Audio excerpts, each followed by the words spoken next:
how to turn on comments notifications on TikTok mobile. Hello guys, in today's video I'm gonna show you how to turn on comments notifications on TikTok mobile. First then open TikTok and now click profile, and here in top corner you will find these three lines. Click on it and then click settings and privacy, and then just scroll down until you find push notifications, and here you will find this one, comments. Then just turn it on, and as you see now comments notifications have been turned on, and that's it. That's how to turn it on.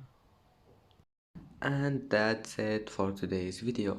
If you like this video, don't forget like and subscribe, and thank you for watching this video until the end, and see you in the next video.